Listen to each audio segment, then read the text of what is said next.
Hey guys, just want to talk about some controversy way back in 1986 that happened when the first ever turbo car entered the field of pro stock racing, backed by Buick themselves, and persuaded NHRA to actually allow this 260 cubic inch V6 twin intercooled and twin turbo Buick Regal into the field and actually compete against all the big boys. Weekend so far, the twin turbo Buick V6 engine in the car driven by Buddy Ingersoll. Now this engine has 268 cubic inches compared with about 700 cubic inches of the other motors that are running here. This car has performed very well this weekend, the V6 Buick, and Buddy Ingersoll getting set to go here in the quarterfinal Pro Stock round against Billy Ewing. Turbocharging, of course, is something that we have seen on single-seater open-wheel racing. Both Packing a punch, no doubt. So Buddy and Buick themselves convincing the sanctioning body to allow this Buick V6 Turbo to now enter the field of pro stock racing, with the only request being that if it could at least remain into the mid-sevens consistently, it'll be allowed to stay and compete with the big cubic inch guys. And does it do better? Stay tuned, great you'll performance see. here this weekend in the turbocharged V6 Buick. He's got his work cut out for him against Ricky Smith, the current World Pro Stock champion for IHRA. I'll tell you what, Bob, the way things have been going, I think that Smith may be the one who has his work cut out for him. Ingersoll once again at the disadvantage at the start. Oh, a close race. Smith had the whole shot, but Ingersoll beat him. Believe it or not, a 192.30 for Buddy Ingersoll, a 733, 746 for Ricky Smith, and Ingersoll is going to move into the finals. An absolute astounding race. Ooh.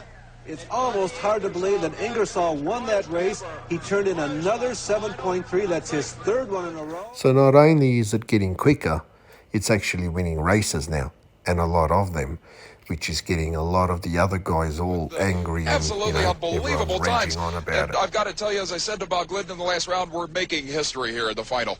Well, the Buick V6 this weekend, we've been able to get everything just right, and everything's happening for us. And sometimes when it's your day, it's your day. Has it really Well, I'm got sure the you realize goods that up we could against the indeed be legend changing the himself, class Bob of pro Glidden. stock forever with this last run.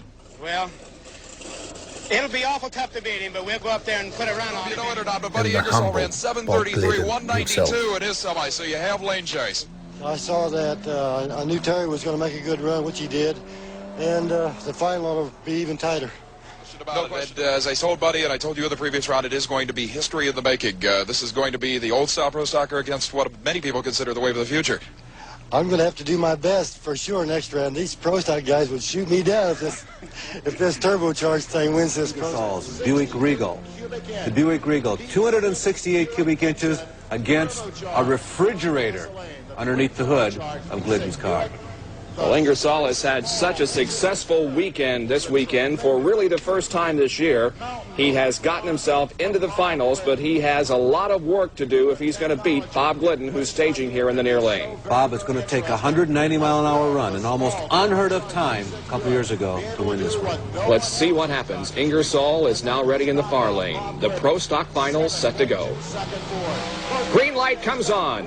Good reaction for Buddy Ingersoll in the far lane, but here comes Glidden pulling ahead and winning by just inches, it looks like. 193.96. Bob Glidden's ET was 7:28, a reaction time Just of look at that top end chart, .099. Bob Ingersoll Glidden. with a reaction time of 060. And Bob Glidden saves face and maybe bragging rights for the entire clan for another winner.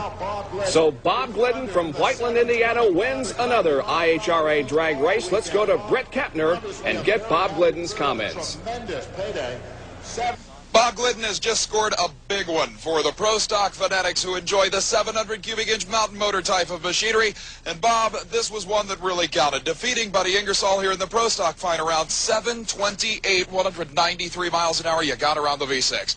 I think it was a good starting line lead for both cars, and I think the turbo just didn't have enough stuff down at this end. Well, it ran 737, 189, so it did slow down, but even so, it hadn't been in the 20s. I'll tell you, he did an excellent job getting the car. He's fought that thing throughout the season. He apparently he's got it worked out fairly well. Story goes that there was a lot of heat on Ingersoll and his turbo V6 Buick.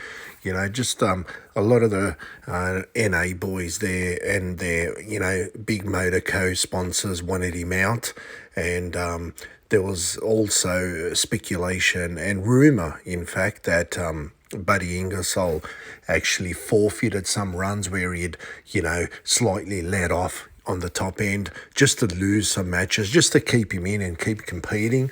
But apparently that was not true, and Buddy Ingersoll stated that no, he'd you know, would never do that. He'd never done that, and even in his later years, in certain interviews, he said there was no chance he'd done that, and not against Bob Glidden, no way. I think the turbo just didn't have enough stuff down at this end. The turbo just didn't have enough stuff down at this end. There you go, guys. Some greats of the sport. The late Buddy Ingersoll and the legend and late Bob Glidden. And just in case you hairdryer boys missed that earlier, I'll just play it for you one more time. I think the turbo just didn't have enough stuff down at this end. Well,